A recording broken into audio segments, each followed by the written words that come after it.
মাওলানা জুনায়েদ আল হাবিব বিএনপির ভাড়াটিয়া প্রার্থী বলে মন্তব্য করেছেন দলটি থেকে বহিষ্কৃত নেত্রী ব্যারিস্টার রুমিন ফারহানা। কোথা থেকে অষ্টগ্রাম থেকে ভাড়া করতে হইল প্রার্থী? সেই প্রার্থী মার্কাও না খেজুর গাছ। ভয়েস অব ব্রাহ্মণবাড়িয়া 24 সংবাদে সারাক্ষণ। ব্রাহ্মণবাড়িয়া ২ সরাইল আশুগঞ্জ নির্বাচনী এলাকায় বিএনপি নেতৃত্বাধীন জোট থেকে মনোনীত হওয়া জমিয়তে ওলামায়ে ইসলাম বাংলাদেশের সহ-সভাপতি মাওলানা জুনায়েদ আল হাবিবকে বিএনপির ভাড়া করা প্রার্থী বলে মন্তব্য করেছেন দলটি থেকে বহিষ্কৃত নেত্রী ব্যারিস্টার রুমিন ফারহানা। রুমিন ফারহানা বলেন, ২০০১ সাল থেকে টানা প্রায় ২৫ বছর এই আসনে ধানের শীষের কোনো প্রার্থী ছিল না, কখনো জোটের প্রার্থী, কখনো জাতীয় পার্টির প্রার্থী। আবার ২০১৮ সালে দুর্দিনে মানুষ উকিল আব্দুস সাত্তারকে ভোট দিয়ে নির্বাচিত করলেও তিনি পরে আওয়ামী লীগে যোগ দেন।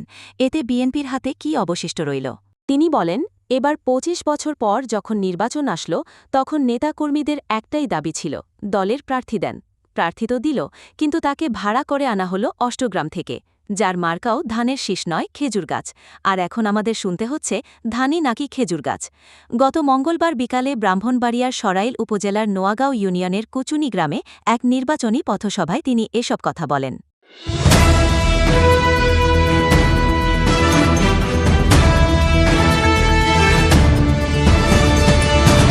ভয়েস অব ব্রাহ্মণবাড়িয়া 24 সংবাদে সারাক্ষণ।